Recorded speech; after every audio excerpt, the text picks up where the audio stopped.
Robin Hood Radio presents Stage Right or Not with Michele Willens. Michele is a longtime journalist and herself is a published playwright of several theatrical works. She's a frequent contributor to the Huffington Post, Daily Beast, and the Atlantic websites. Another opening of another show. Well, I may be on the West Coast this month, but I'm keeping my eye on all things theater, starting with the news that The Phantom of the Opera is going to continue on Broadway a while longer.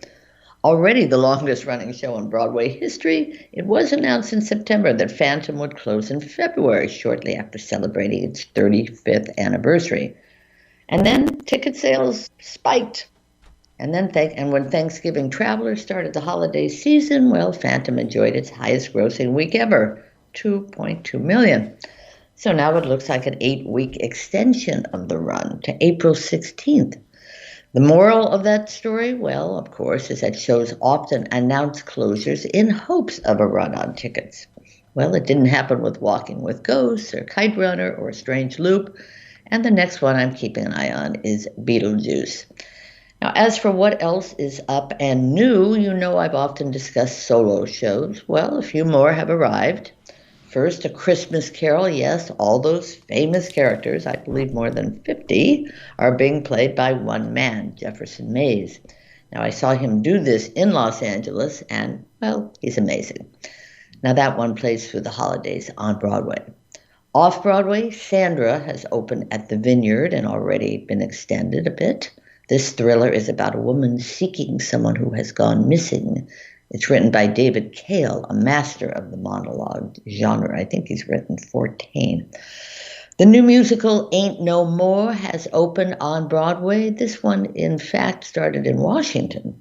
It's a series of sketches primarily with music, race, and gender issues at its core. You have to wonder if that attracts the holiday visitors. The same goes for the just-opened K-pop. Both those shows have received mediocre reviews and could be facing early peril. Meanwhile, following award-winning engagements at the 2022 Edinburgh, Hollywood, and Adelaide Fringe Festivals, Afghanistan is Not Funny. That's the name of the show. Afghanistan is Not Funny, written and performed by one Henry Naylor, is off-Broadway at the Soho Playhouse. Afghanistan is Not Funny is directed by Darren Lee Cole and Martha Lott and will play only 8 performances, at least so far, and it's already down to the last few. The 7th, the 9th, and the 11th this week, so this is your week to get to the Soho Playhouse, which always offers interesting stuff. Now, it seems the hottest new production in New York, in previews or not, are the collaborations starring Paul Bettany as Andy Warhol and Jeremy Pope as Jean-Michel Basquiat. They enjoyed, or not, an unlikely partnership in the art world. That is at the Samuel J. Friedman Theater. And then there is A Beautiful Noise, the jukebox show about Neil Diamond. Lines are already long, even though it's still in previews. Same with Some Like It Hot, right next door. That one officially opens this week. I'm not allowed to officially review until next week, but I would say get those tickets now. Also, an unexpected but holiday-appropriate reading will be done December 12th at the Sheen Center on Bleecker Street. The familiar title, It's a Wonderful Life, and it will benefit the Donna Reed Foundation. Now, you'll recall she was in that classic film. I worked alongside Donna Reed one anti-war summer. She was the founder of a group called Another Mother for Peace, which created that classic poster reading, War is Not Healthy for Children and Other Living Things. I can tell you Donna Reed was a class act. Finally, you'll recall last we spoke, I also bragged about interviewing another early idol, Mary Badham, who played Scout in the film To Kill a Mockingbird. Well, then I saw the play here, its very last Los Angeles performance before moving on. The production is now in San Diego. I hung with my new friend Mary after the show. What a treat that was. By the way, the national production is terrific. Richard Thomas is Atticus Finch, and I think I was more moved this time than when I saw it on Broadway. Who knows why. I also got a family, usually staying at a hotel or residence near the theater. Always a week or two rehearsing tech inside a new venue. Then they do the show, then they pack up and move on again. This Mockingbird will be flying through July. One member of the troupe, Glenn Fleary, is the understudy for Tom Robinson. Now, he's played Tom 24 times already on the tour. I asked him to give me the ups and downs of a national tour. These were his answers. The highs, visiting various cities, performing for thousands of people a night, living the dream, getting to work on a piece of text and develop a character over time, making new friends, experiencing different reactions in different cities. What were the lows, or what are the lows? Missing family and social events, travel exhaustion, getting ill, being away from your doctor.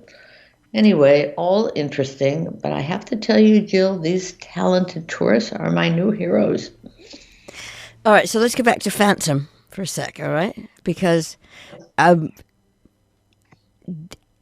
you think it's a slightly different duck in terms of closing? You know, that if tourists had not, I don't know. Yeah. It's not quite the same as a brand new show that opens and closes early, or and that extends. I mean, let's say back in the day, shows opened, it closed, and then posted and then extended into last week's, and yeah. I don't know. There have been a lot of this. You've got Phantom, you've got Chicago, you had Evan Hansen come from away. These were long running shows. The Book of Mormon is doing very, very well, and that's also traveling around the country. A lot of these shows, of course, also have national tours. Well, and let's not forget that not everyone was as COVID centric or whatever as New York stayed for as long as it stayed. That's right. So the group of people that that might even still be concerned. I should ask you: do you still have people who are concerned about going to shows, or is that pretty much over? Yeah, I do. It was interesting going here in LA to Mockingbird, which is at a very big theater, the Pantages. It's called Broadway on Hollywood. That's the biggest theater out here. Huge theater. I saw very few masks. And yet, LA, they're talking about possibly bringing back a mask mandate. Numbers are going up again. But it is an unusual time. I have to think in terms of Broadway shows. I would say there are more long-running shows now than ever, if I had to guess. You got The Music Man. Now that's scheduled to close in January, and I don't think they want to extend that. That's because Hugh Jackman, they're just too busy with other stuff. They're not whispering, hey, we're going to close, but buy tickets now and we won't close. There's a feel about that. But this could be a record of long-running shows. Moulin Rouge is still going, doesn't seem to be in trouble. The ones that are in peril, like I said, are the new ones opening. Like, Beetlejuice is an old one also. That's come and gone a few times. I would keep an eye on K-pop, one that just opened, and Ain't No More. And even Almost Famous, which just opened. I think it's probably doing pretty well over the holidays, but I wouldn't bet on the long run for Almost Famous. So it's an odd time right now. Neither K-pop nor Almost Famous got good reviews. They did not. So I don't know if that matters. And what the other one, Kimberly Akimbo, that got a very good review. Do you know how that's doing? That's doing well. Kimberly Akimbo is doing well, and somebody mentioned to me that an interesting thing is Kimberly Akimbo came from off-Broadway, where it had some problems, but they worked on it, and it got better when it opened big.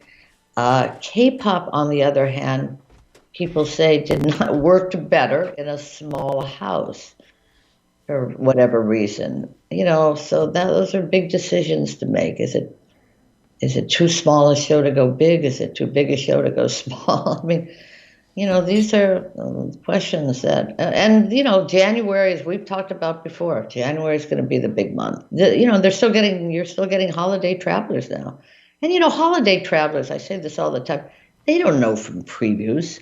They don't care if it's in previews. When I told somebody, oh, well, that's in previews, they say, what? I don't even know, who cares? They're coming for 2 weeks in New York. They want to see Almost Famous, or they want to see Some Like It Hot. They don't care It's not officially open. So that's the story. So lots of fluidity, and I think over the holiday, we'll know a lot more in January. Let's see how Christmas goes. Absolutely. And the point about tourists is, somebody wants to go. If you've booked your trip and you're going to a show, you're going to a show. Absolutely. They're going to see Funny Girl. They don't care. They're going to see, of course, they buy these tickets way in advance. But and when I say, they don't care if it's in a preview. Most people don't even know what that means, to be honest. It's. And another thing that goes like that is the same for years, again. Some things don't work better big. That's right. And it's ever been thus, is what I'm trying to say. Sitting in my little lair, I have often wondered how people chose to take something that's working really well, and try and supersize it. That's the biggest question. Strange Loop is a perfect example. That did really well, small. And it won, it won awards small, and therefore people think, why not go big? It's worked a lot of times. It worked with what was the one that won a few years ago? About the Israeli group that started small and has had a big national run. You just don't know why. Those are big decisions a producer and the investors make. To Kill a Mockingbird, okay, that's a big name. It had a big Broadway run. But, I don't know. That's a very, very big decision. But like I said, Strange Loop. And then it won the Tony Award. They had every reason to think. And who knows? Maybe we'll read next week that, tickets spiked for Strange Loop, enough to go another month. But I would not bet big on that. It depends also what do people want to see over Christmas. What do they want to see? They probably want to see a Funny Girl more than they want to see a Strange Loop. They want to see Some Like It Hot or Neil Diamond more than they want to see, I don't know, Kimberly Akimbo. I don't know. No, that will be interesting. Also, isn't Danson? I think Danson's coming back. Danson's coming back in the spring. Yes, I think I talked about that last week. The Bob Fosse show, and that was not a big hit the first time they did it. If you go back and look at those numbers, if you loved Bob Fosse numbers as I did, but. Why now? I don't know. Maybe because Fosse Verdon was a television series. Or how about introducing a whole new group to it? Well, that too. Yeah. Who may not know Bob Fosse, of course. From Adam. Yeah. So that would be my guess. Yeah, that's certainly the hope with bringing back any old show is that, there are new young audiences out there. That's the whole idea behind K-pop. It's still. Oh, I'm sorry. If I were in that room and somebody said, well, let's bring back dancing. Somebody else said, well, let's bring K-pop. I would have a comment or three. I bet you would. Anyway, we shall see. It's December it's holiday time. It's just starting. So we're going to see a lot of tickets spiking. And the question then becomes in January, okay, was that the real thing or was that just the holiday, bump? And we're not going to do it. We're not going to make it. These are big decisions. A lot of money involved. Stage Right or Not with Michele Willens, produced in the studios of Robin Hood Radio, robinhoodradio.com.